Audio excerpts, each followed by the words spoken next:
Hello and welcome to my Stamina Necromancer PvP tank build. It's a complete tank build, you won't do any damage at all, maybe a little bit, but we will come to this later. And you basically just perma block and try to get as many people as possible to just focus on you, either to lose interest in the objective they're doing, maybe sieging a keep or defending, so they all focus on you. But you can also use it in combination with someone bombing.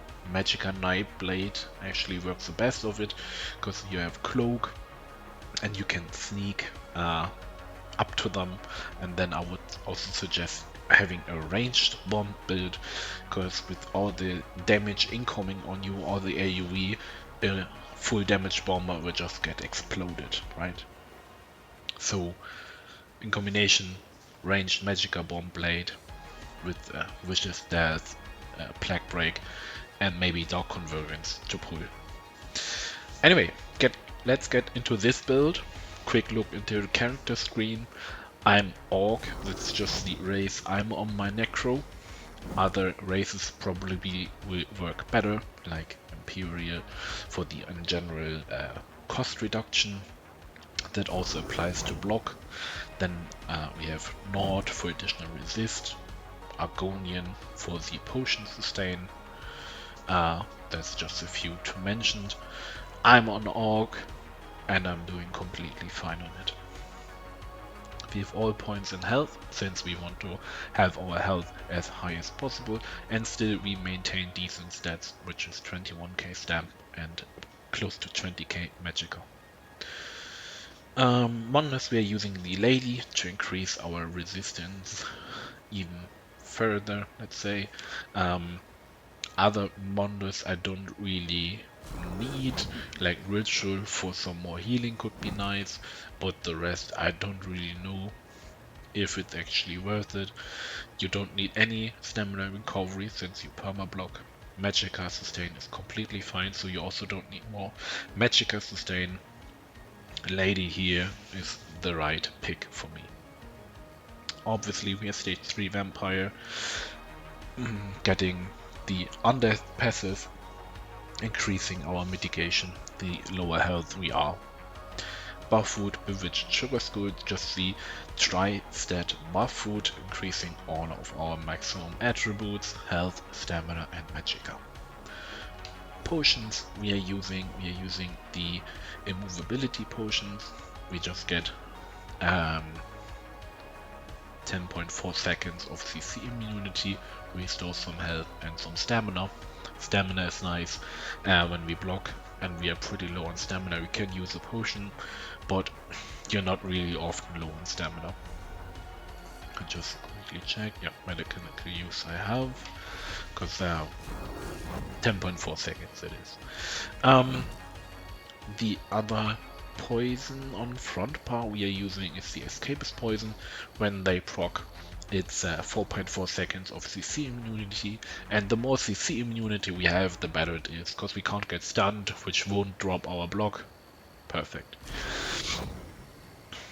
Yeah, that's about the consumables. Let's go to the armor sets. The monster set we are using is 2 times heavy Malubeth and sturdy with prismatic enchant. Malubeth will give you major vitality when it procs. It will proc at someone who is attacking you. 16% more healing received, which is major vitality in this case, is stronger than healing done. So it received is really nice, gives us mega healing boost, and also Malubeth itself will heal you for a little bit. Not so crazy, but still a little bit, and that is welcome. The other set we are using is Mara's Balm, obviously 1 Giga carry set. You heal when a negative effect is removed, and basically when we tank, we always remove a negative effect with 1 skill. But also if a skill get if a debuff gets reapplied, the old debuff gets removed. This will proc Mara's Balm. So Mara's Balm in general will proc on cooldown. And Every 15 seconds you get a strong burst heal, which helps you a lot. Once I saw a 34k burst heal, this is just completely nuts, this set. I don't know why it's still in the game. So we are running the chest of Mars Bomb, the legs, and full jewelry. Yeah, legs and chest, full jewelry, Mars Bomb. On jewelry, we are using full infuse with the block cost reduction. 3 times. We want to decrease our block cost as much as possible. That's why we are also using full sturdy. You can use reinforce on the chest, whatever you prefer. I went with sturdy. So yeah. And as you maybe already saw, the other set is Battalion Defender. When you block, you heal yourself or an ally, but usually you're alone. So basically, when you successfully block, you heal yourself for 2.7k, and this happens every 1 second. Mega healing, since we are holding block all the time, this is the strongest setup for me, I find. There is an alternative for Battalion Defender, which is Cyrodiil's Crest. This one will give you a burst heal every 4 seconds, if I remember correct. Crest. Which is at about 10k burst heal every 4 seconds. But with that build, if you actually fall low, you're probably gonna die. Battalion, you usually just stay above 95% all the time, since the healing is so strong. And let's say you're 95% and Cyrodiil's Crest procs, most of the healing is wasted, since you can't heal over 100%. And that's where Battalion Defender is strong. It takes every second and it's just consistent healing. It's just, in my opinion, stronger than Cyrodiil's Crest. And Battalion Defender, we have the girdle, we have the gauntlets, and the boots, all sturdy, prismatic enchanted, and then 2 times sword and board, sturdy shield, and powered one-handed on both sides. Backbar you could maybe go defending, because there you won't stay long on your backbar to actually have much benefit of the powered here, but still whatever you prefer, either defending or powered. Skill wise, on front bar, our bread and butter skill, which is expunge and modify. It will cost health and remove 2 negative effects, like up to 2 negative effects, and each negative effect removed restore 515 magicka and stamina. If you remove 2, it's like 1k magicka and stamina, and this is huge sustain, like literally huge sustain. You just stand there, block, and spam that skill, and your stamina will actually go up from all the blocking. It's completely busted. And since we're removing negative effects, it will proc Mars Bomb, basically out healing the health cost you have with that skill, which is not much at all. Next one is a more likely passive skill, which is defensive stance. We don't use it actively for the shield, we just use it for the amount of block we can, amount of damage we can block, and the 10% cost reduction of block. Then we have our burst skill, which is Hungry Skies, or Psych. This is a little bit more difficult than the normal burst here, since here you need a target, and the more targets you have, the better it is, right?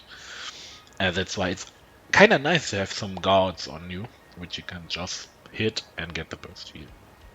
So when you actually drop low, you want to use that skill to heal up again and hit as many people as possible.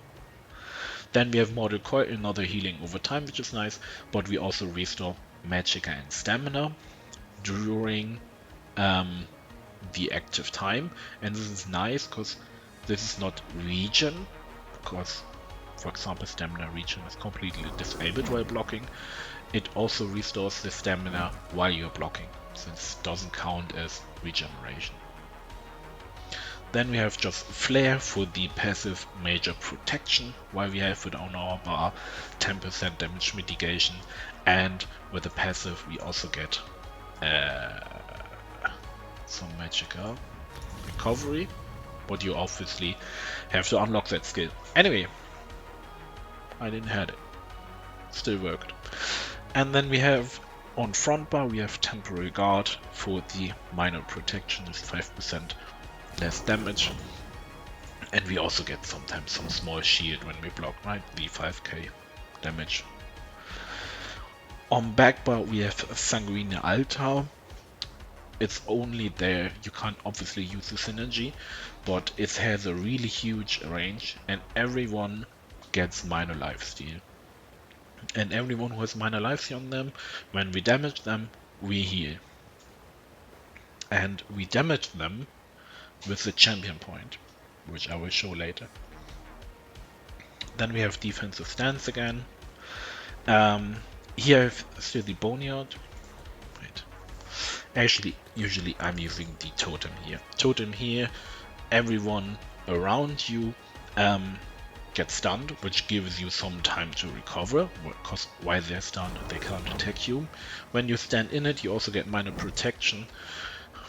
If you always stand in it, it would be useless to use temporary guard here, but you would still get the shield if you use temporary guard, and you would have always minor protection, even though when agony totem runs out or you moved out of it.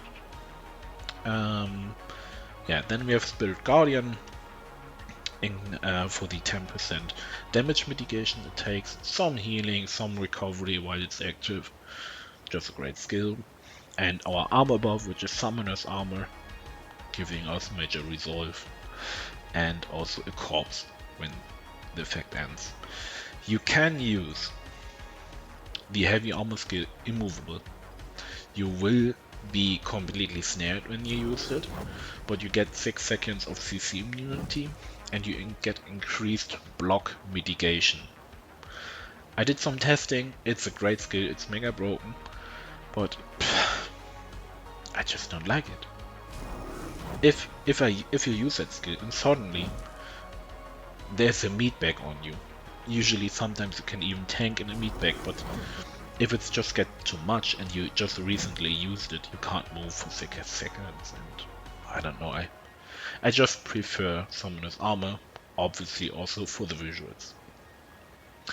Our shit ultimate is here Goliath.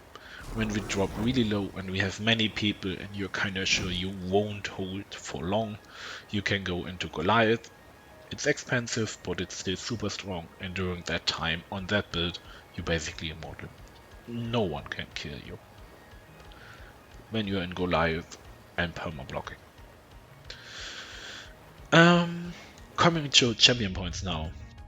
Blue ones, we obviously want as much mitigation and healing as possible. So Ironclad 6% damage mitigation from direct attacks. Duelist rebuff for every single target attacks. This also count for damage over time, since most damage over time damage skills are single target, those getting mitigated by Duelist rebuff. Then we have Focus Mending, which will boost our healing a little bit by 10%, and here it's a nice skill, or champion point. Cutting Defense. Cutting Defense will deal damage to everyone who is attacking you within 7 meters. This damage won't be high, but it's only important that it deals damage. It will proc minor lifesteal, which is a lot of healing, just passively from that CP. And the good thing about Cutting Defense, I don't know if it's intended or not, but it actually procs your poison, which is Escapist Poison. So since you are perma blocking, Cutting Defense will proc Escapist Poison basically on cooldown. Your poisons will get consumed so fast, it's incredible. Yeah, since it's so many damage sources incoming and so many damage out damage sources out going from cutting defense. It just procs on cooldown, gives you CC immunity. You don't need to light or the heavy attack anyone. That's mega champion point. Red ones, we use Pain's Refuge, obviously. Damage mitigation for every negative effect. Still good, even though we have X-Punch and Mara's Bomb, removing shit tons of negative effects. Pain's Refuge is still strong.